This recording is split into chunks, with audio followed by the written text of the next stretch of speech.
A sovereign fund was created to develop Malaysia, yet it became a test of whether international banking could recognize where billions were really going. The case of 1MDB shows that financial failure rarely begins with one missing signature. It develops when incentives, authority, and oversight all point in the same direction. The money moved through respected institutions, formal bond documents, and global payment networks. The appearance of legitimacy became part of the mechanism.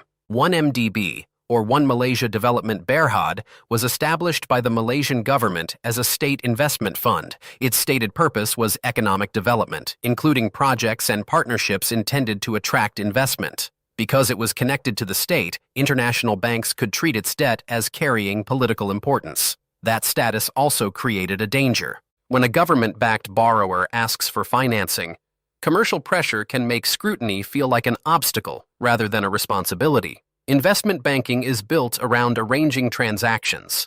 A bank may help a company or government raise money by designing bonds, finding buyers, and distributing the debt across financial markets. The bank earns fees when the deal closes. That structure can reward speed, access, and relationships. It does not automatically reward asking whether the project makes economic sense. In 1MDB, that distinction became central. Goldman Sachs helped 1MDB raise billions of dollars through bond offerings. The bonds were marketed as formal investments connected to a Malaysian sovereign fund. Buyers relied on the documents, the reputation of the arranging bank, and the expectation that normal controls had been applied.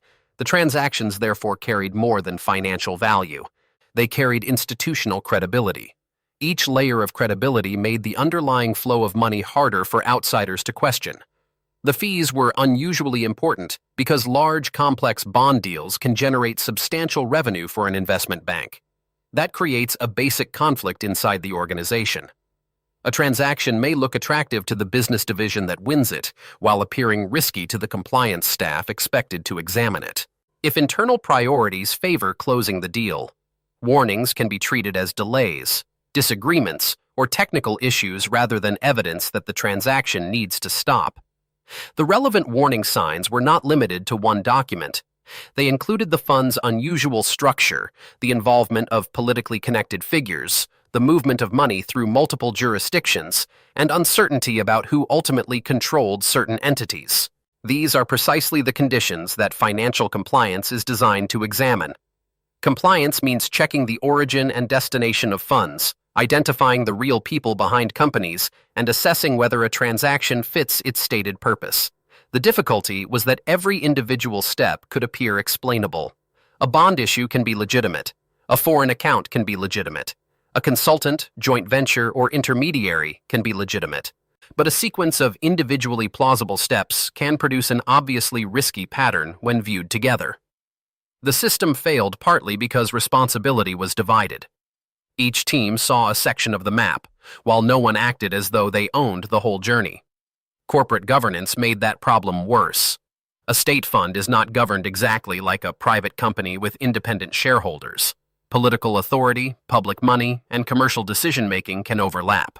That overlap may provide access to financing, but it can weaken the challenge function that boards and executives need. When a project is presented as nationally important, questioning it can be interpreted as questioning the government's wider objective. The psychology of decision-making also mattered. Prestige can substitute for verification. A famous bank may assume that a sovereign client has already been screened by government officials. Government representatives may assume that an internationally respected bank would not participate in a transaction without serious checks. Investors may assume that both sides have completed the work. These assumptions form a circle of confidence, but a circle is not the same as independent evidence. The money did not remain inside one country's financial system. It passed through international banks, offshore companies, trust structures, and accounts in several jurisdictions. This is a defining feature of modern finance. Borders can be crossed in seconds, while legal authority remains national. A bank in one country may process a payment ordered by a client in another, involving a company registered in a third, while the underlying asset sits somewhere else. That fragmentation creates a responsibility gap. Every institution can say it followed the rules that applied to its own piece of the transaction. Yet the combined system may still fail to identify corruption. Anti-money laundering controls often depend on information being shared accurately and promptly. They also depend on staff having enough authority to challenge profitable clients. Rules can exist on paper, while incentives quietly determine how aggressively they are applied. Court records and official investigations later documented how funds raised for 1MDB were diverted through complex arrangements and used for purposes unrelated to the fund's stated development mission. The central issue was not simply that money moved, it was that the financial architecture helped movement look ordinary. Bonds, legal entities, bank accounts, and professional services gave the transfers a form that could pass through institutions built to process legitimate commerce. This explains why the scandal exposed more than a problem inside one Malaysian fund. It showed how corruption can borrow the language of capital markets. A public development project can become a reason to raise debt. A formal bond can become a source of cash. A network of companies can create distance between the original borrower and the eventual beneficiary. The system does not need every participant to understand the entire scheme for the structure to function. Who benefited depended on access. Individuals and intermediaries who controlled the flow of money could gain private advantages from funds raised in the name of public development. Financial institutions benefited from fees and completed transactions. Investors received bonds that appeared to offer a conventional return, supported by a sovereign-linked story. The people harmed were broader and less visible: Malaysian taxpayers, public institutions, legitimate development projects, and citizens who had to live with the cost of lost trust. The bank's role became a focus of enforcement and public scrutiny because an arranger is not merely a passive messenger. It helps shape the transaction, communicates with investors, evaluates the client, and participates in the process that turns a proposal into marketable debt. That does not mean a bank can know everything. It does mean its expertise creates a duty to investigate contradictions rather than allowing reputation to replace judgment. The consequences reached across international banking.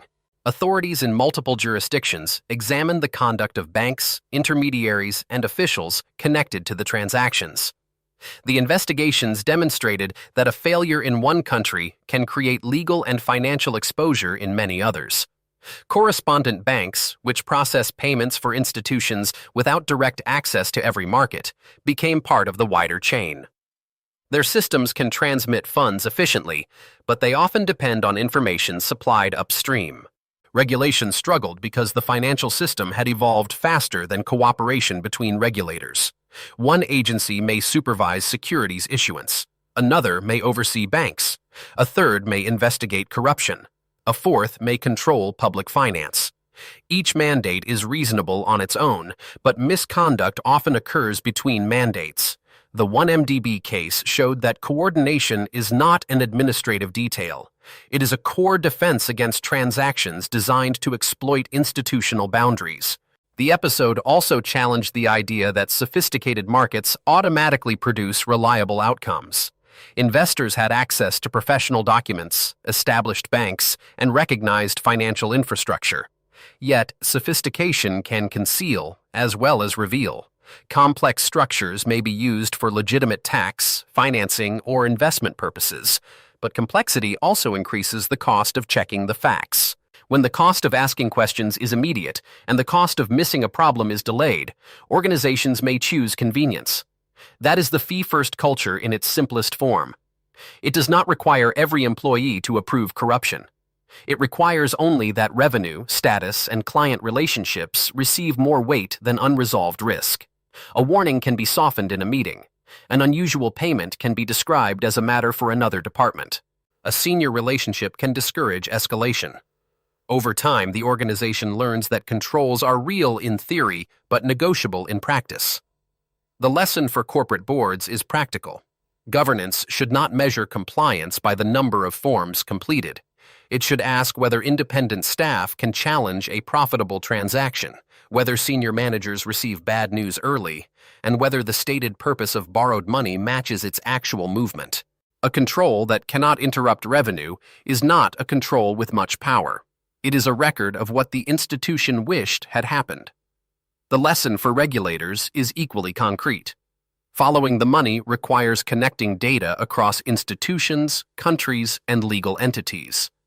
Beneficial ownership information must be accurate, not merely available. High-risk clients need continuing review, not one screening exercise at the beginning of a relationship. Banks also need consequences that change incentives. If the cost of overlooking risk is smaller than the reward for closing a deal, the system is quietly encouraging the wrong behavior. For the public, 1MDB reveals why corruption is not only a political problem, it can become a banking product.